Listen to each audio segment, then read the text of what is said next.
The blizzard screamed like a wounded animal as Mariah pressed her 2-year-old son against her chest, his tiny body trembling in the darkness.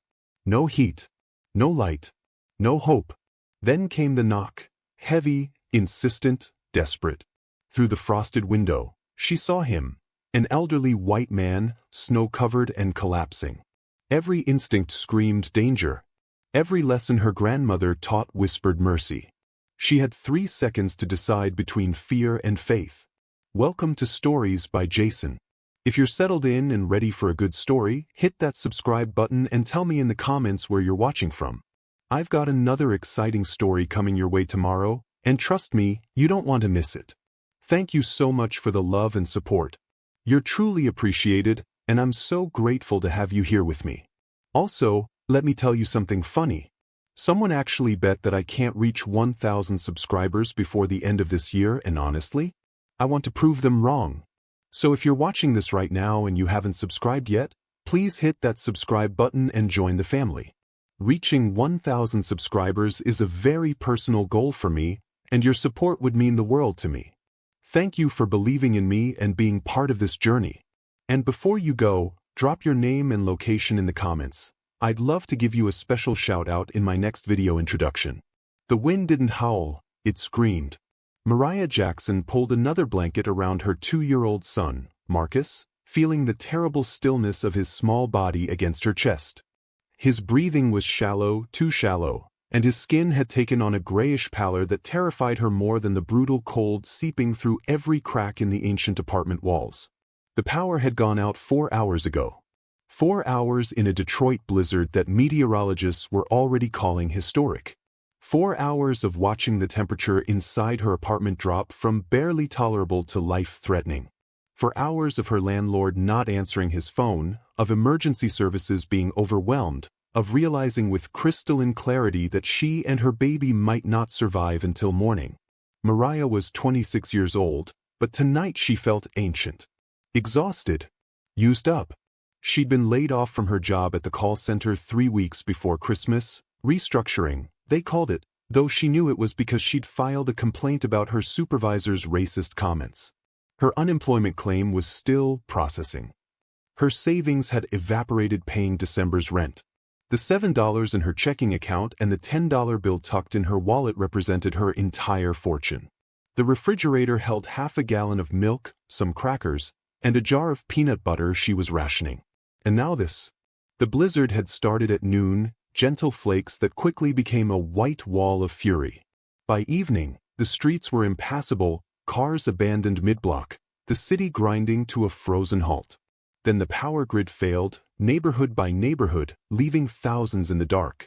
Mariah had dressed Marcus in every piece of clothing she could layer on his tiny frame. She'd dragged the mattress into the bathroom, the smallest room, where they might preserve some body heat. She'd stuffed towels under the door, lit the 3 emergency candles she owned, and prayed harder than she'd prayed in her entire life. But prayer wasn't warming them. Marcus stirred weakly, whimpering, and Mariah felt her heart crack. This beautiful child, with his father's eyes and her mother's smile, he deserved so much more than this. He deserved warmth and safety and a future that wasn't defined by poverty and powerlessness. "Mama's here, baby," she whispered, kissing his forehead. His skin was cool. Too cool. "Mama's here." She checked her phone for the 100th time, 11:43 p.m. Battery at 12%. Still no service. The cell towers must be overloaded or down. She was utterly, completely alone. Mariah closed her eyes and let herself remember her grandmother, the woman who'd raised her after her drug-addicted mother disappeared when Mariah was 7. Grandma Rose had died 2 years ago, and the grief still felt fresh as a wound. "Baby girl," Grandma Rose used to say, "when you got nothing else, you got your faith and you got your kindness. Those are the 2 things nobody can take from you, and the 2 things that'll save your soul when the world turns cold." The world had never been colder. Mariah must have dozed off, because the pounding on her door jerked her awake with a gasp. Her heart hammered as she blinked in the darkness, disoriented. The candles had burned lower. Marcus was still breathing, thank God, but the pounding came again, urgent, desperate. "Help!" The voice was male, older, weak. Please. Is anyone there? Mariah's body went rigid with fear. Every horror story, every warning, every news report about women alone being targeted flashed through her mind. Nobody came to this neighborhood with good intentions after dark, especially not during a crisis when the police were overwhelmed and predators knew it. Please. The voice cracked. I'm freezing to death out here. Please. Slowly, carefully, Mariah eased Marcus onto the mattress and crept toward the door. Her hand found the baseball bat she kept by the entrance. Grandma Rose had insisted she keep protection. Through the peephole, she could see nothing but darkness and swirling snow. Who are you? She called out, gripping the bat. My name is William Hartwell. The voice was educated, desperate. My car broke down 3 blocks from here.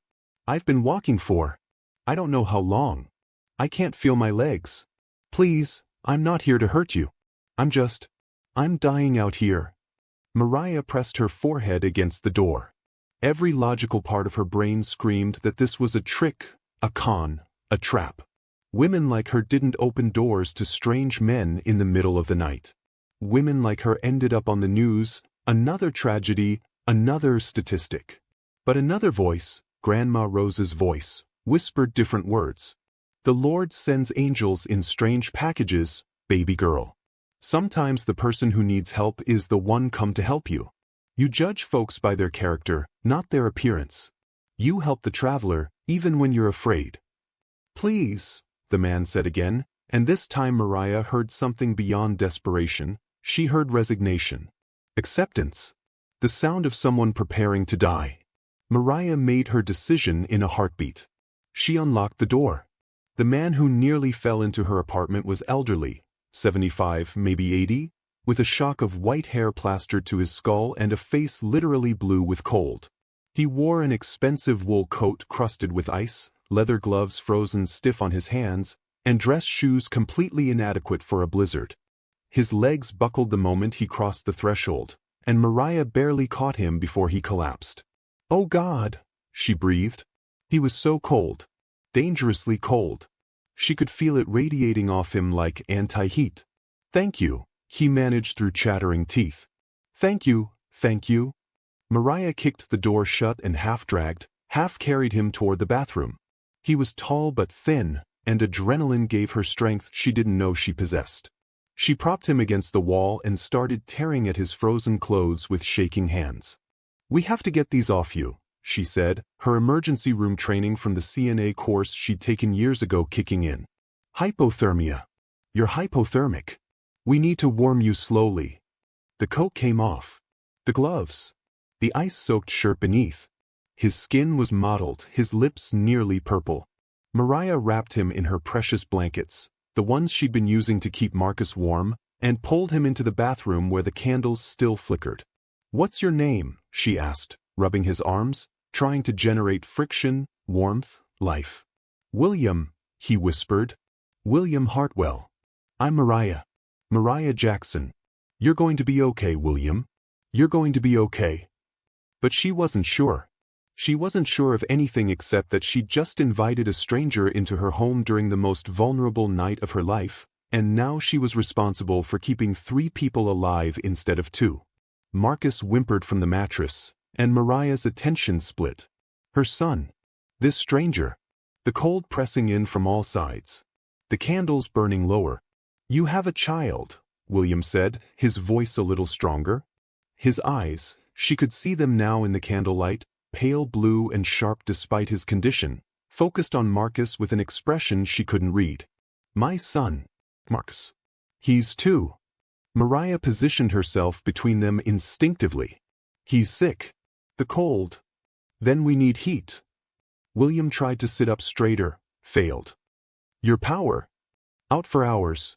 Landlord won't respond. Lines are down. We're on our own. William's jaw tightened. Even in his weakened state, she could see him thinking, calculating. Kitchen. Do you have a gas stove?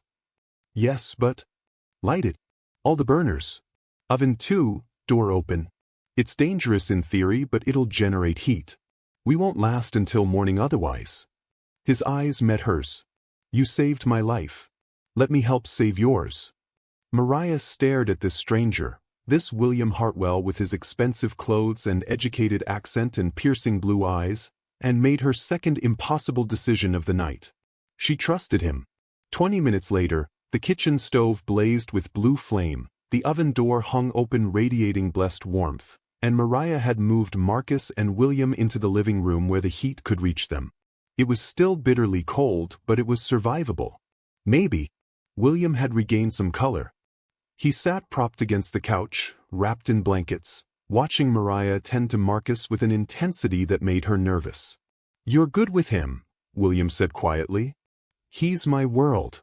Mariah didn't look up. "He's all I have." His father. Gone. The word was flat, final. Never really here to begin with. Silence stretched between them, filled only by the hiss of gas flames and the howl of wind outside. Mariah felt the weight of William's gaze and finally turned to meet it. "What were you doing in this neighborhood?" she asked. "In this storm? This isn't exactly a place where people like you." She stopped herself. "People like me?" William's voice was gentle, not offended. "Rich people. White people. People with working cars and somewhere warm to go." William's expression shifted. Pain, regret, something deeper. "I was looking for someone. Someone I've been searching for a very long time." His eyes held hers. "And I think, Mariah Jackson, that God led me to your door tonight for a reason neither of us understands yet." The candles flickered. The storm raged. And Mariah felt the first stirring of something she couldn't name.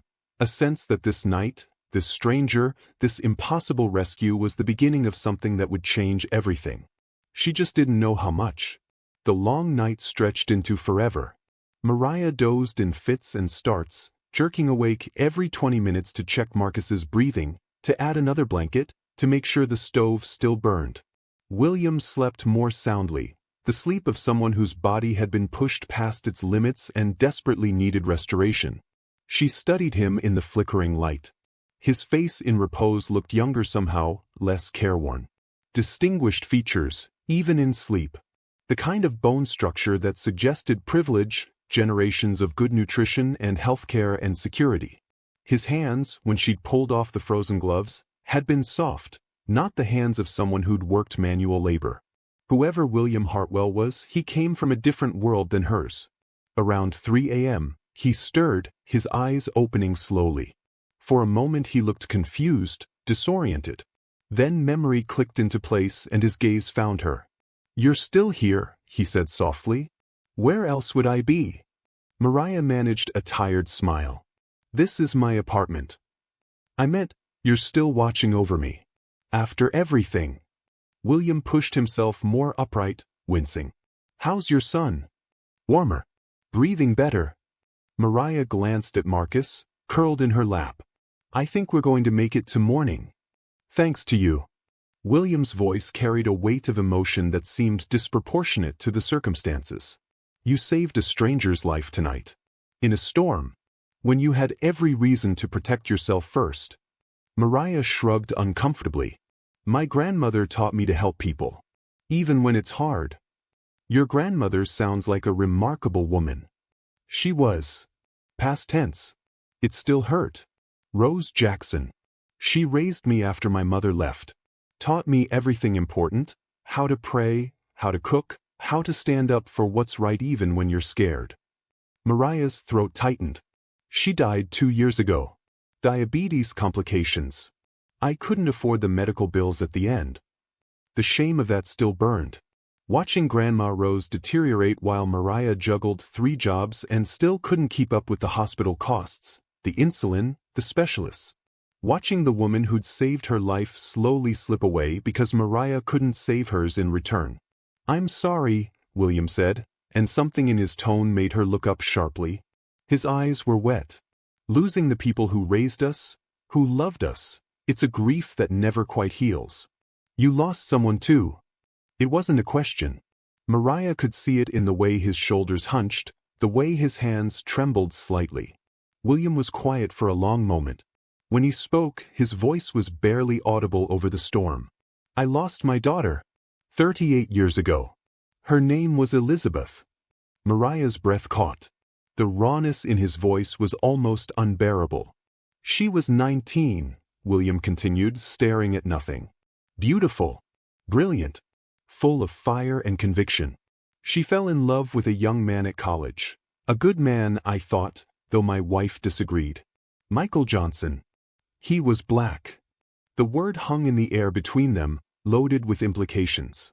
My wife, Catherine, she came from old money, old prejudices. When Elizabeth told us she was pregnant, that she planned to marry Michael. William's voice cracked. Catherine gave her an ultimatum. End the relationship or be cut off completely.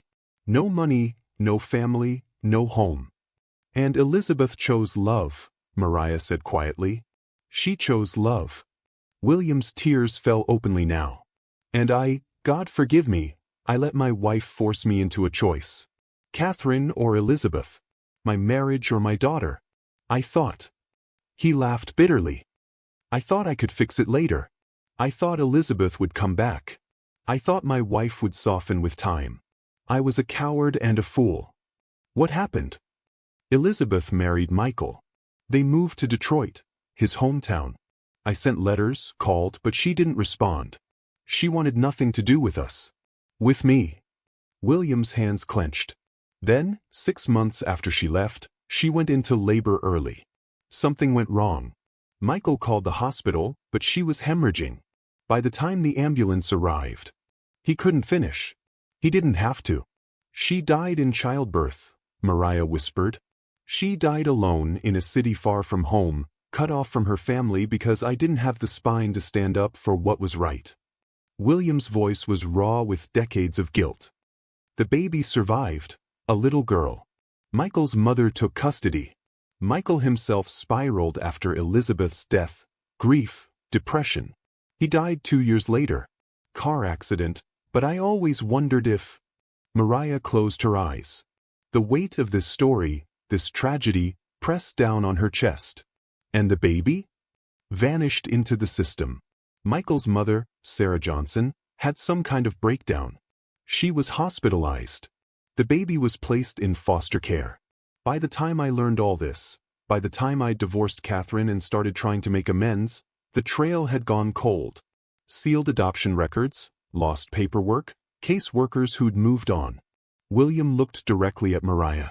I've spent 38 years trying to find my granddaughter. To tell her I'm sorry. To give her what her mother should have had. Family, inheritance, love. The kitchen stove hissed. Marcus shifted in his sleep. And Mariah felt something electric run down her spine. Why were you in this neighborhood tonight? She asked slowly. William reached into his coat pocket, the coat she'd hung to dry by the stove, and pulled out a water-damaged leather folder. His hands shook as he opened it, revealing papers, documents, a photograph protected in a plastic sleeve. I hired investigators. The best ones. Last month, they found a lead. A woman named Sarah Johnson had died 3 years ago in a nursing home. In her effects, they found a letter. A letter she'd written to her granddaughter but never sent. William pulled out a piece of paper, crinkled and yellowed. It had an address. This address. This apartment building. Mariah's blood turned to ice. The letter was old, William continued, his voice urgent now. 25 years old. But it was all I had. I've been trying to get here for weeks, but the investigators said the current resident wasn't related to the Johnsons. They said it was a dead end. But I had to see for myself. I had to know. His eyes bore into hers. And then the storm hit and my car died, and I walked because some instinct I can't explain, told me I had to reach this building tonight. That if I didn't, I'd lose my last chance. Mariah couldn't breathe. Couldn't think. Her entire body was numb. What? She had to force the words out. What was your daughter's name again? Elizabeth Hartwell. William's voice cracked. Though she took Michael's last name when they married. Elizabeth Johnson. And Michael's mother? Sarah Johnson? Yes. Mariah stood abruptly, dislodging Marcus gently. She walked on shaking legs to her bedroom, barely a closet, really, and pulled an old shoebox from under her bed. The shoebox Grandma Rose had given her before she died, saying, "These are the only things I have from before you came to me, baby girl. Your mama left them." With trembling hands, Mariah opened it. Inside, a birth certificate, water-stained and fragile. A few photographs. A letter. She returned to the living room and knelt in front of William. "My grandmother's name was Rose Jackson," she said, her voice shaking. "She was my father's mother, my father being Michael Johnson. She took me in when my mother—" Mariah's throat closed. "When my mother abandoned me. I was 7. I don't remember much before that. Just chaos, moving around, strangers' faces." She handed William the birth certificate. He took it with shaking hands, held it close to the candlelight, and Mariah watched the color drain from his face. "Mariah Elizabeth Johnson," he read aloud, his voice breaking. "Born August 15, 1999. Mother, Tanya Johnson. Father, Michael Johnson Jr. "I never knew my mother," Mariah said quietly. "She was an addict. In and out of my life. Grandma Rose said she tried, but the drugs." She shook her head. "And my father was already gone. The car accident you mentioned.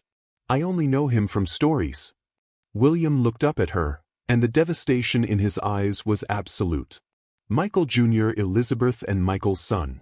That means—" "My father had a mother named Elizabeth."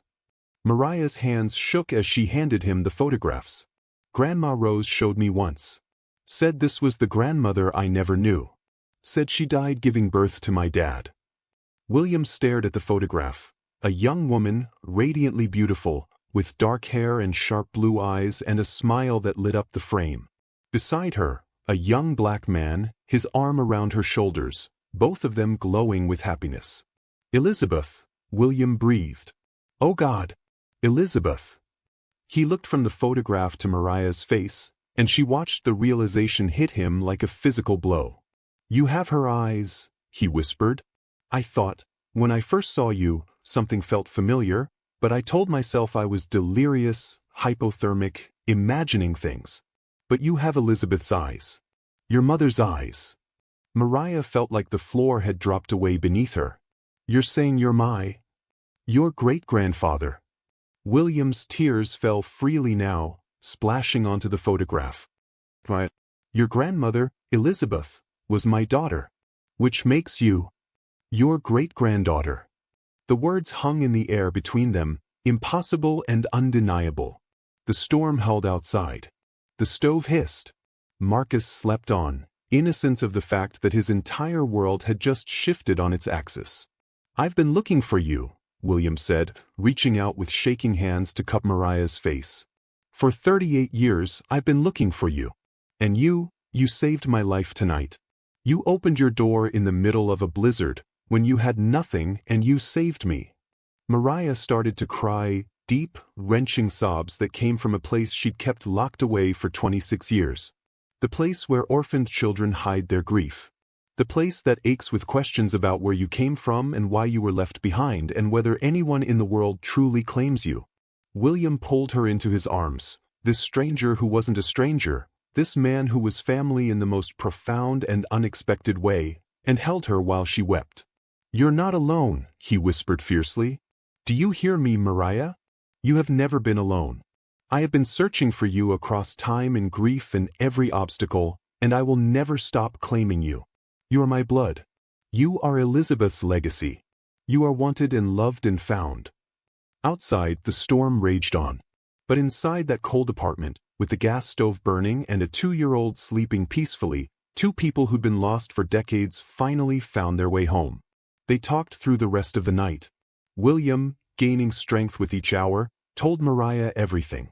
About Elizabeth's childhood, how she'd been fierce and independent, always fighting for the underdog, always questioning injustice. How she'd gone to Howard University against Catherine's wishes, wanting to attend a historically black college because she believed in breaking down barriers. How she'd met Michael Johnson in a sociology class and fallen completely, irrevocably in love. "Your grandfather, my God, your grandfather, he was remarkable," William said, studying one of the old photographs with wonder. "Pre-med, top of his class. Brilliant and kind. I met him once, before everything fell apart. He came to our house in Connecticut to ask for Elizabeth's hand in marriage. Did everything properly, respectfully. And William's voice broke. I admired him. I thought he was exactly the kind of man I'd want for my daughter. But Catherine, she couldn't see past his skin, Mariah finished quietly. No. The word was bitter. And I didn't fight hard enough. I told myself I was protecting my marriage, keeping the peace, that Elizabeth would come around. But the truth is I was protecting my comfort, my status, my cowardice. William looked at Mariah with raw honesty. I have lived with that shame every day since. It killed my daughter as surely as the hemorrhage did. Mariah handed him more photographs from the shoebox, images of a baby, a toddler, a young boy with her grandmother Elizabeth's eyes and Michael Sr.'s smile. My father, she said softly. Michael Jr. Grandma Rose said he was a sweet kid, smart like his parents. But losing both of them, his mother in childbirth, his grandmother Sarah to mental illness, it broke something in him.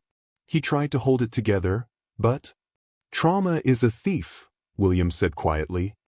It steals the future from the children who survive tragedy. Rose, his grandmother on Michael Sr.'s side, she tried her best. But she was elderly, poor, grieving her own son.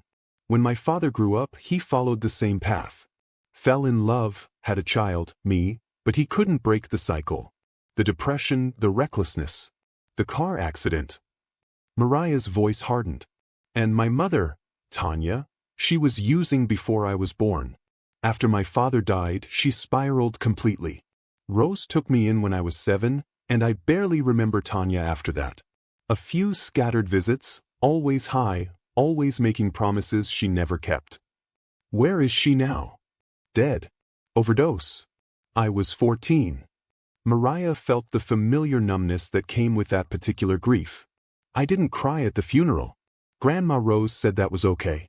You can't mourn someone who was never really there. William reached for her hand. But Rose was there. Until she wasn't. Mariah's throat tightened. Diabetes. I was 24, working 3 jobs, trying to keep up with her medical bills. But it wasn't enough. It's never enough when you're poor. The insulin alone. She shook her head. She died in pain, worried about me, knowing I'd be alone. And I was. Until Marcus came. She looked at her sleeping son, the miracle that had kept her going through the darkest 2 years of her life. His father. William asked gently. A mistake. My mistake. Mariah's jaw tightened. I was lonely. Grieving. He said the right things. Then I got pregnant and he disappeared faster than smoke. I don't even know where he is now. Don't care. Then he's a fool, William said fiercely. Because that child, Marcus, and you're the most valuable things in the world. Mariah looked at this elderly man who'd stumbled into her life 12 hours ago and felt something crack open in her chest. The terrifying, painful, beautiful thing she'd taught herself not to feel. What happens now? She whispered. William squeezed her hand. Now I make amends. For Elizabeth. For Michael. For every generation that paid the price of my cowardice. His eyes blazed with determination. Mariah, I'm 82 years old. I'm wealthy, more than wealthy. And I have no other heirs. Catherine died 10 years ago, childless after Elizabeth. I've built an empire with no one to leave it to except lawyers and vultures. He leaned forward. You are my family. The only family I have left. And I intend to spend whatever time I have remaining making sure you never struggle again. I don't want your money, Mariah said automatically, even as part of her screamed at the foolishness of those words. I know. William smiled. That's exactly why you deserve it. But this isn't charity, Mariah. This is inheritance. This is your birthright. What Elizabeth should have passed down to Michael, what Michael should have passed to you. This is justice, 38 years late. The storm outside had begun to quiet. The first gray light of dawn filtered through the windows. And Mariah felt the weight of impossible possibilities settling over her shoulders. I don't even know what that means, she admitted. Birthright. Inheritance. I've lived my whole life with nothing. Then let me show you. William stood slowly, still weak but growing stronger. The storm will end. The power will return.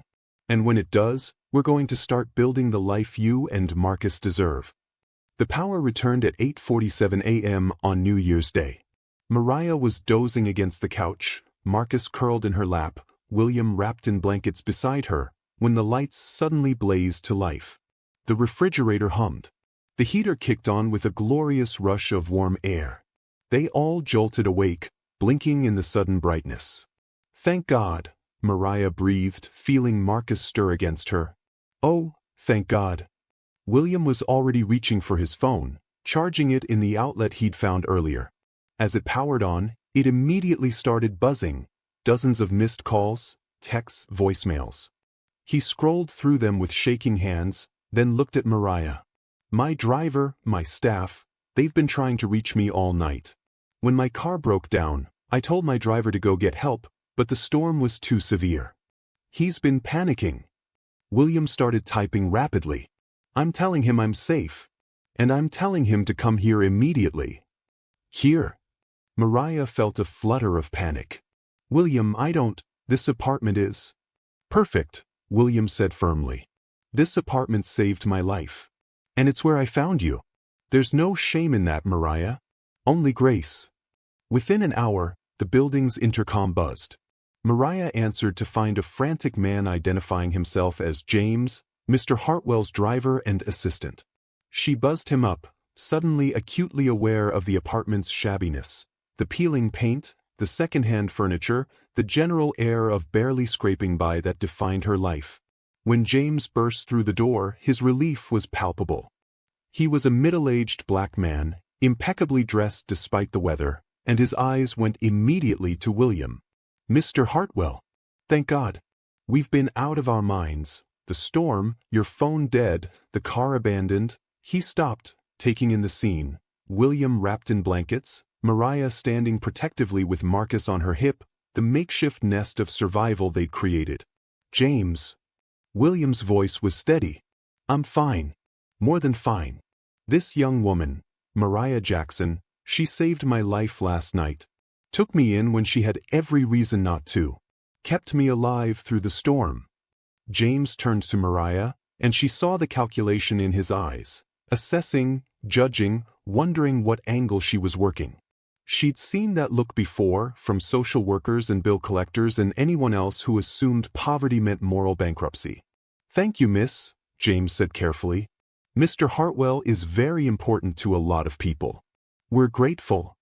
"James," William said, his voice taking on a tone that suggested command. "Mariah isn't some random good Samaritan. She's family. My family." James blinked. "Sir?" William gestured for him to come closer.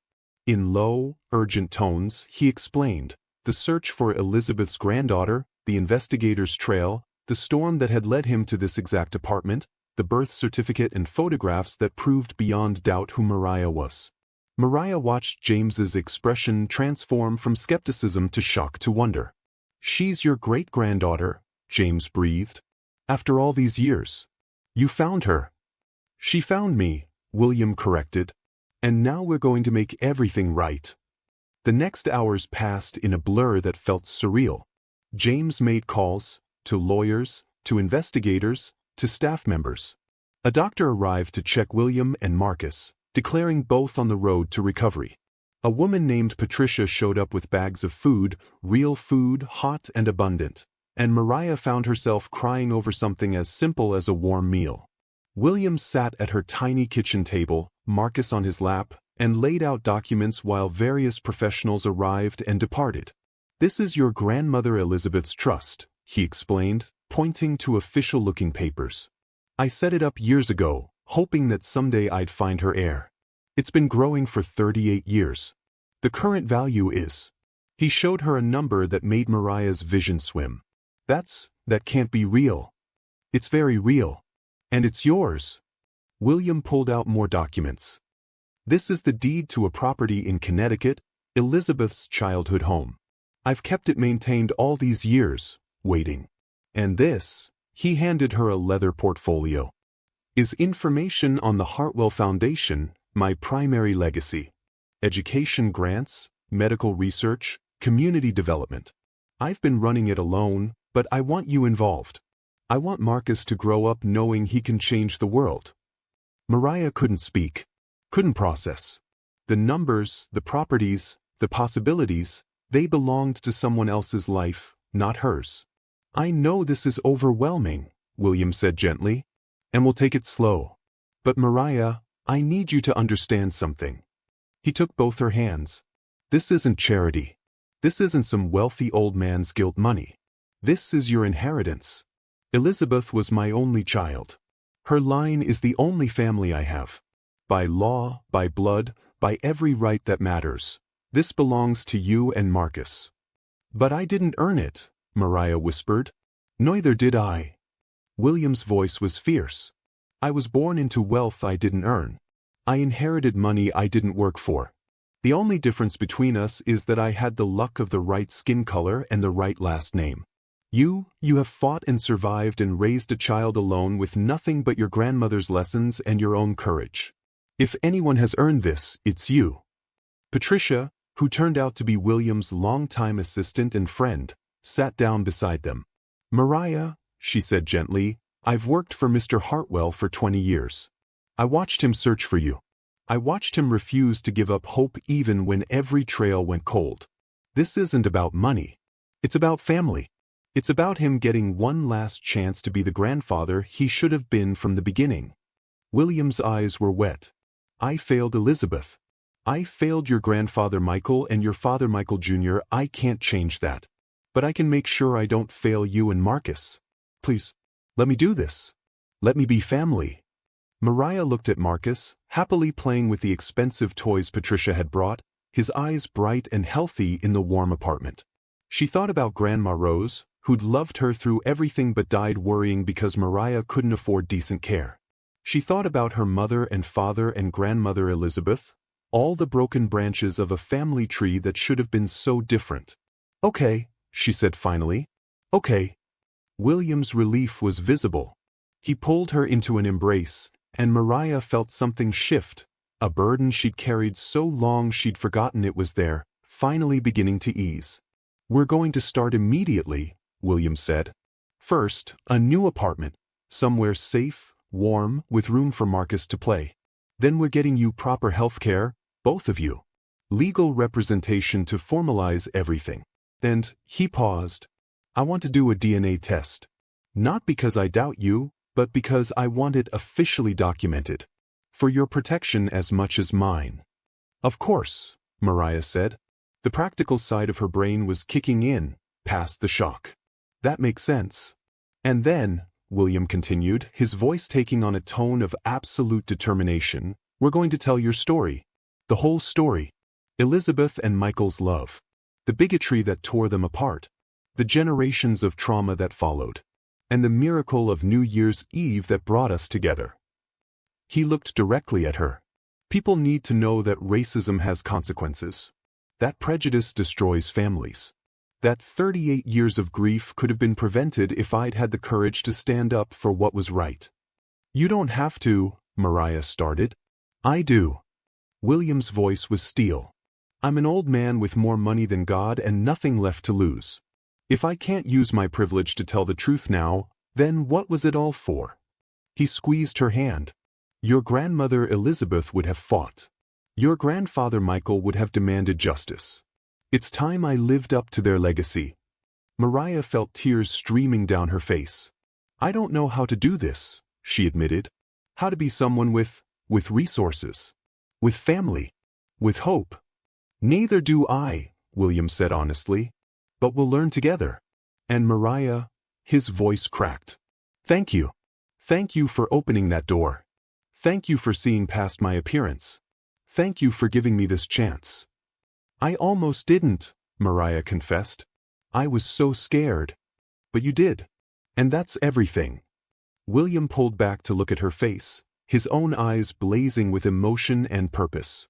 Now let's make sure every single person in this city, in this country, knows that one act of courage on the coldest night of the year changed 2 lives forever. The story broke 3 days later. William had connections at every major news outlet, and he used them all. The New Year's Eve miracle, they called it. The headlines wrote themselves, "Wealthy businessman reunites with lost great-granddaughter after 38 years. Single mother's act of kindness reveals family secret." The blizzard that changed everything. But William insisted they tell the whole truth, the ugly parts alongside the miraculous ones. He sat for interviews and talked about his cowardice, his complicity in racism, the way his failure to stand up for Elizabeth had cascading consequences across generations. He didn't shy away from the harm caused by his privilege and silence. The story went viral. Within 48 hours, Mariah's phone, a new phone William had gotten her, was flooded with messages. Support poured in from across the country. Donations to the Hartwell Foundation skyrocketed. News crews camped outside the apartment building until William's lawyers got them to back off. But more importantly, the story resonated. People shared their own experiences of families torn apart by bigotry.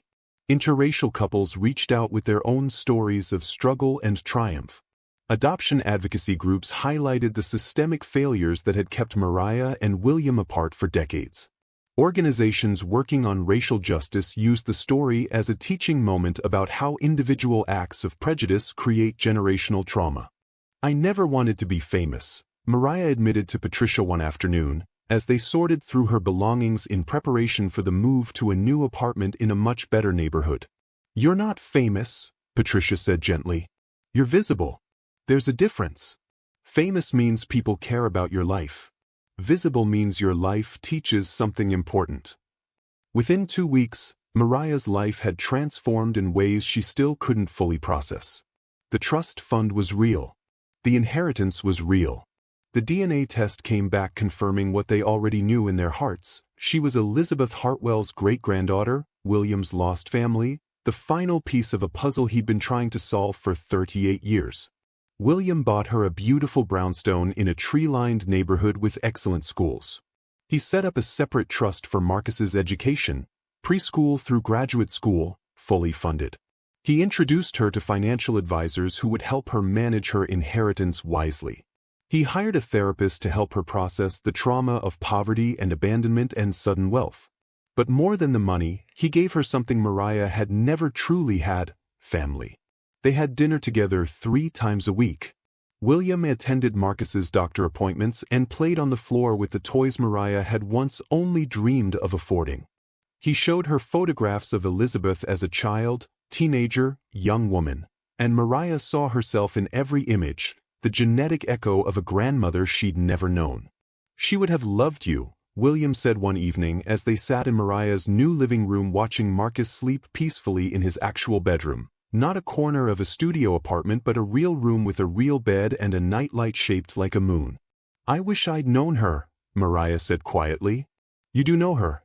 You're living her legacy." William's voice was firm. Elizabeth fought for justice. She refused to accept that love should have boundaries. "She was brave when I was cowardly.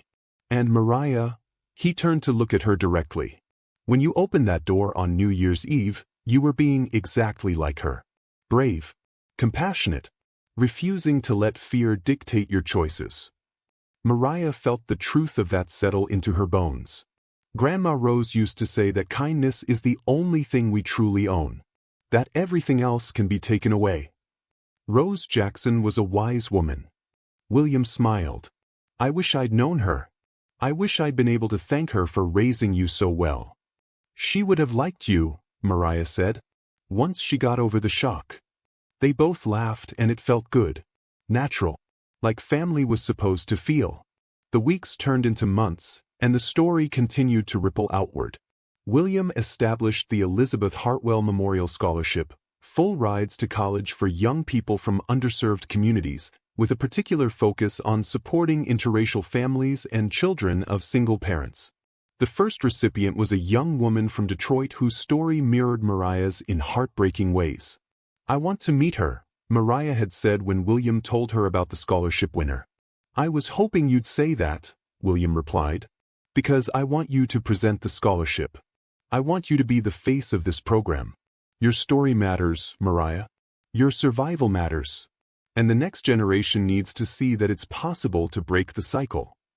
Mariah started volunteering at the Hartwell Foundation, using her lived experience to inform their grant-making decisions. She finished her college degree, something she'd abandoned when Marcus was born, with William proudly attending her graduation. She began speaking publicly about poverty, systemic racism, and the importance of confronting family histories honestly. And slowly, tentatively, she began to trust that this was real. That she wasn't going to wake up and find herself back in that freezing apartment, alone and desperate. One evening in late spring, nearly 6 months after the blizzard, William asked Mariah to come to his estate in Connecticut. She drove there with Marcus, marveling at the manicured grounds and the historic mansion that had been Elizabeth's childhood home. William met them at the door, looking older but happier than Mariah had ever seen him. "I have something to show you," he said, leading them to a wing of the house she hadn't seen before. He opened a door to reveal a room that took Mariah's breath away. It was a nursery, beautifully decorated but clearly decades old, preserved like a museum. Pink walls. An antique crib. Toys from another era carefully displayed. "This was Elizabeth's room," William said quietly. "I couldn't bring myself to change it after she left. And then after she died." His voice broke. "I kept it exactly as it was. Waiting. Hoping that somehow, someday, I'd have family to share it with again." Mariah felt tears streaming down her face.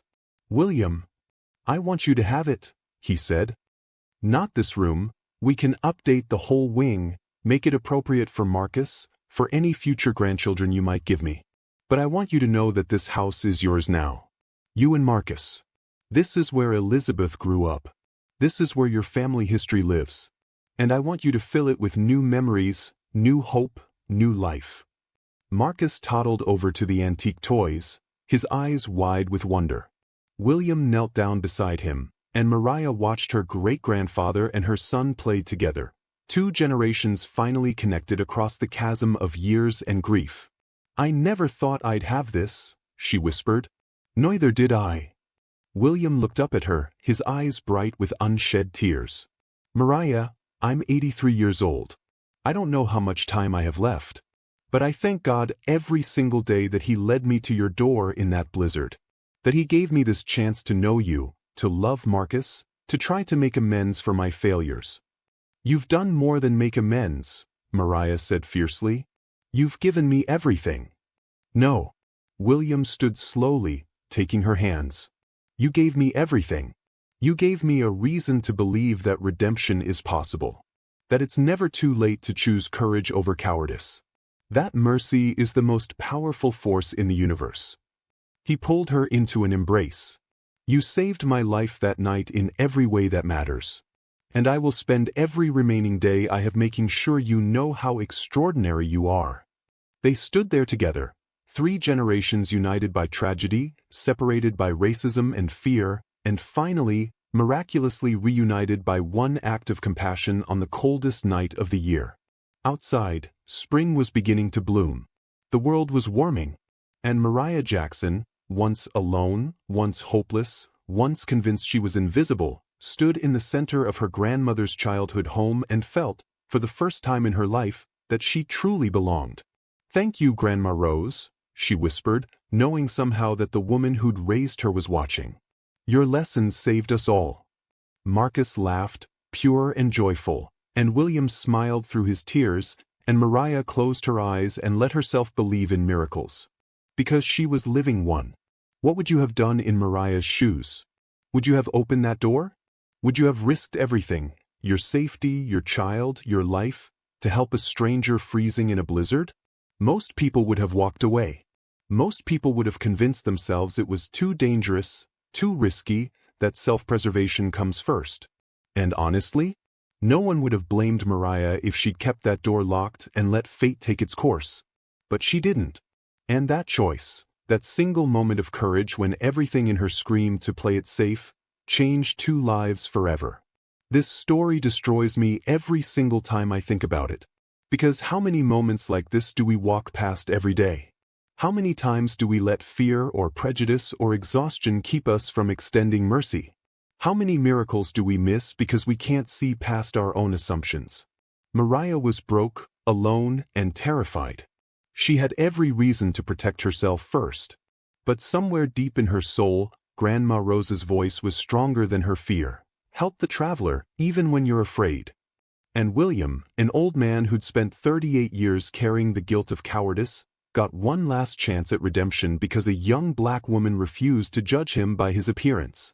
The math of mercy doesn't make sense. Mariah had nothing. She gave everything. And the universe gave back 1,000-fold.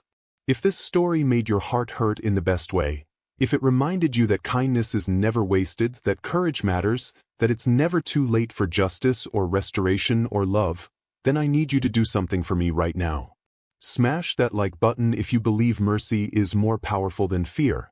Drop a comment with the words, "Open the door," if you're committing to choosing compassion over comfort, even when it's hard. And subscribe, hit that bell, because we're going to keep telling stories like this.